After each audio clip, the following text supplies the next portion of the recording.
AP ప్రభుత్వం నిరుద్యోగుల జీవితాలతో చెలగాటమాడుతున్నట్లే కనిపిస్తోంది. టైంకు నోటిఫికేషన్లు ఇవ్వరు, జాబ్ క్యాలెండర్ ప్రకటించరు. మరి ఉద్యోగాల కోసం ఎదురు చూస్తూ వారి యొక్క వయసు ఏజ్ బార్ అవుతుంది, కానీ నోటిఫికేషన్లు అయితే రావడం లేదు. తద్వారా ఏపీలో నిరుద్యోగుల సంఖ్య పెరిగిపోతుంది. మరి లక్షలు ఖర్చు పెట్టి కోచింగ్ తీసుకోలేక, ఇటు ఉద్యోగాల కోసం నోటిఫికేషన్ వెలువడక, ఒకవేళ నోటిఫికేషన్ వచ్చినా కానీ ఆ కోచింగ్ లేక, ఉద్యోగంలో జాబ్ సంపాదించలేక నిరుద్యోగ అభ్యర్థులు అయితే చాలా ఆందోళనకు గురవుతున్నారు. మరి ప్రభుత్వం ఇటు Ambedkar study circle, BC, SC, ST study circle ఈ విధంగా ఏర్పాటు చేసి ప్రస్తుతం అయితే కేవలం 1500 స్టైఫండ్ మాత్రమే ఇస్తున్నారు. ఈ 1500 స్టైఫండ్ని 4000 దాదాపు 5000 వరకు పెంచాలని విద్యార్థి సంఘాలు డిమాండ్ చేస్తున్నాయి. ఇలాంటి తరుణంలో మరి ఆ 1500 స్టైఫండ్ని 5000 స్టైఫండ్ పెంచుతారని విద్యార్థులందరూ ఆశపడుతున్న సమయంలో ఇంకో పిడుగు లాంటి వార్త అయితే నిరుద్యోగుల మీద ఏపీ ప్రభుత్వం ప్రకటించింది. అదేంటో చూద్దాం. ఇక 2 నెలలే శిక్షణ, ఫ్రీ కోచింగ్ 2 నెలలే ఇస్తారట. అంబేద్కర్ స్టడీ సర్కిళ్లలో ఏపీలో అంబేద్కర్ స్టడీ సర్కిళ్ళు 3 ఉన్నాయండి. ఆ మూడిట్లో కేవలం 2 నెలలే శిక్షణ ఇస్తారంట. ఇక మెయిన్స్కి వెళ్లే వారికి మాత్రమే ఈ శిక్షణ ఉంటుంది. అంబేద్కర్ స్టడీ సర్కిల్లో శిక్షణ కుదింపు, ఆవేదనలో నిరుద్యోగులు అంటే ఇక్కడ న్యూస్ అయితే చూస్తున్నాం.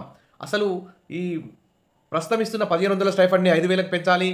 అన్ని పోటీ పరీక్షలకు సంబంధించి DSC, group 1, group 2, RRB, banks, civils, ఈ విధంగా ప్రతి ఎగ్జామ్కు ఏ ఎగ్జామ్ నోటిఫికేషన్, ఉద్యోగాలకు నోటిఫికేషన్ వస్తే ఆ ఉద్యోగానికి ఫ్రీగా కోచింగ్ ఇచ్చే విధంగా చేర్చుకునే సీట్ల సంఖ్య కూడా పెంచాలని చెప్పేసి డిమాండ్ చేసిన తరుణంలో ఈ శిక్షణ కుదింపు చేస్తూ ప్రభుత్వం నిరుద్యోగులను అయితే చాలా అన్యాయానికి గురి చేస్తుంది. ఇక్కడ చూద్దాం, విషయాలకు వెళ్దాం. రాష్ట్రంలోని అంబేద్కర్ స్టడీ సర్కిల్స్ ద్వారా నిరుద్యోగ ఎస్సీ, ఎస్టీ, బీసీ, ఈబీసీ యువతకు పోటీ పరీక్షల కోసం ఫ్రీగా కోచింగ్ ఇచ్చే స్థాయిని రాష్ట్రంలో టీడీపీ కూటమి ప్రభుత్వం కుదించేసింది. ఇది నిరుద్యోగులకు తీరని అన్యాయం. ప్రతి ఏటా యూపీఎస్సీ అంటే సివిల్ సర్వీసెస్కి, ఇతర పోటీ పరీక్షలన్నిటికీ ఏడాదంతా శిక్షణ ఇచ్చే సంస్థల సేవలను పూర్తిగా మార్చేస్తూ ఉత్తర్వులు అయితే వెలువడ్డాయి. ఇక మెయిన్స్కి వెళ్లే వారికి 2 నెలల శిక్షణ అంటూ ఉత్తర్వులు జారీ చేయడం వేల సంఖ్యలోని పేద, వెనుకబడిన తరగతుల నిరుద్యోగులకు ఆశనిపాతంలా మారింది. ఇక విశాఖలోని అంబేద్కర్ స్టడీ సర్కిల్ పోటీ పరీక్షలకు శిక్షణ ఇస్తూ 2024 వరకు నడిచింది. గతంలో ఒకసారి మూతపడిన విద్యార్థి సంఘాలు పోరాటం చేస్తే మళ్ళీ తెరిచారు. మరి ఆర్థికంగా వెనుకబడినటువంటి SC, ST, OBC, EBC, minority విద్యార్థుల కోసం ఇది 1989లో ఏర్పడింది. దీన్ని గత ఏడాది టీడీపీ కూటమి ప్రభుత్వం మూసేసింది. తాజాగా తెరిచినట్టే తెరుస్తూ సెప్టెంబర్ 25న ప్రభుత్వం ఐబీపీఎస్, ఆర్ఆర్బీ, ఎస్ఎస్సీ వంటి పరీక్షలకు కేవలం ప్రిలిమినరీ పాస్ అయి టైర్ 2కి వెళ్తున్న వారికి నవంబర్, డిసెంబర్ 2 నెలలే శిక్షణ ఇవ్వనున్నట్టు నోటిఫికేషన్ ఇచ్చింది. మరి అంబేద్కర్ స్టడీ సర్కిల్స్ ద్వారా తిరుపతి, విజయవాడలోనూ ఈ శిక్షణ గతంలో జరిగేది.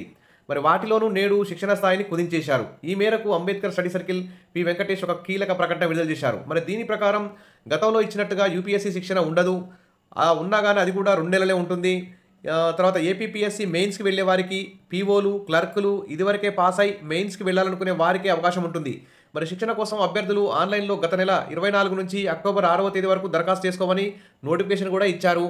అంబేద్కర్ స్టడీ సర్కిల్కి అప్లై చేసుకోమని సెప్టెంబర్ 24 నుంచి అక్టోబర్ 6 వరకు డేట్ అయితే ఫిక్స్ చేశారు. మరి ఆయా జిల్లా కేంద్రాల్లో అక్టోబర్ 12న దీనికోసం ఒక స్క్రీనింగ్ టెస్ట్ పెడతామని చెప్పేసి కూడా 3 కేంద్రాల్లో స్క్రీనింగ్ టెస్ట్ పెడతారు అక్టోబర్ 12వ తేదీన. అందులో సెలెక్ట్ అయిన వారికి కూడా 2 నెలలే శిక్షణ ఇస్తామని చెప్పడం అన్యాయం. మరి తాజా నిర్ణయంతో ఎవరికి నష్టం అంటే విజయవాడ, తిరుపతి, విశాఖల్లో అంబేద్కర్ స్టడీ సర్కిల్స్ అయితే పూర్తి స్థాయిలో గ్రూప్ 1, 2 సహా సివిల్స్ కోచింగ్ అయితే నడుస్తుంది. మిగతా 2 చోట్ల సివిల్స్ కోచింగ్ లేదు. గ్రూప్ 1, ఎస్ఎస్సి, ఆర్ఆర్బీ, ఎస్బీఐ పరీక్షలకు మాత్రమే శిక్షణ ఇచ్చేవారు. తాజాగా టీడీపీ ప్రభుత్వం తిరుపతి, విజయవాడ సహా విశాఖలోనూ ఎస్ఎస్సి, బీఎస్ఆర్బీ గ్రూప్ పరీక్షల టైర్ 2 శిక్షణకే పరిమితం చేసేసింది. టీడీపీ కూటమి సర్కార్ నిర్ణయంతో మరి పేద విద్యార్థులు మరి చాలా నష్టపోయే అవకాశం ఉంది. కాబట్టి గతంలో ఎంతోమంది కోచింగ్ తీసి 2021 నుంచి 2023 వరకు ఎక్కువ మంది పోటీ పరీక్షల విజయం సాధించారు. తర్వాత ఈ విధంగా 2021-22లో విజయవాడ నుంచి 19 మంది, తిరుపతి నుంచి ఒకరు, బ్యాంకింగ్, విశాఖ నుంచి 30 మంది వరకు వివిధ పోటీ పరీక్షల్లో ఉత్తీర్ణ సాధించి జాబులు అయితే సాధించారు. మరి శిక్షణ స్థాయి కుదింపు విచారకరణం అంటూ AP study circle students forum అధ్యక్షులు కొల్లు ఆనంద్ కుమార్ అయితే ఇక్కడ ప్రభుత్వానికి అల్టిమేట్ డిమాండ్ అయితే జారీ చేస్తున్నారు. ఇక నోటిఫికేషన్ ఈ స్టడీ సర్కిల్స్కు సంబంధించి నోటిఫికేషన్ను ఏడాది కాలం పాటు విడుదల చేయలేదు. తాజాగా శిక్షణ స్థాయిని కుదించి పరిమితులు విధించి నోటిఫికేషన్ అయితే ఇస్తుంది. ఏడాదిలో శిక్షణ 2 నెలలకే వర్తింపు, ఆ శిక్షణ కూడా టైర్ 2కి పరిమితం చేయడం అత్యంత విచారకరం. స్టడీ సర్కిల్స్ పట్ల ఇదే వైఖరి కూటమి నుంచి కొనసాగితే రాష్ట్ర వ్యాప్తంగా విద్యార్థి సంఘాలు ఆందోళన చేస్తామని చెప్పేసి ఇక్కడ డిమాండ్ అయితే చేస్తున్నారు. మరి ఈ శిక్షణను కుదింపు చేయడం అయితే అన్యాయం. వెంటనే పూర్తి నోటిఫికేషన్ పడ్డ దగ్గర నుంచి ఆ ఎగ్జామ్ పెట్టే వరకు శిక్షణ ఇవ్వాలి. తర్వాత ఇప్పుడు ఇస్తున్న 1500 స్టైఫండ్ 5000కి పెంచాలి. తర్వాత ఇంకా ఎక్కువ సీట్లని BC, SC, ST, minority, EBC వారందరికీ కూడా ఎక్కువ సీట్లని కేటాయించి ఎక్కువ మందికి ఫ్రీ కోచింగ్ ఇచ్చే విధంగా ఈ స్టడీ సర్కిల్లో కూడా సీట్లని పెంచాలి.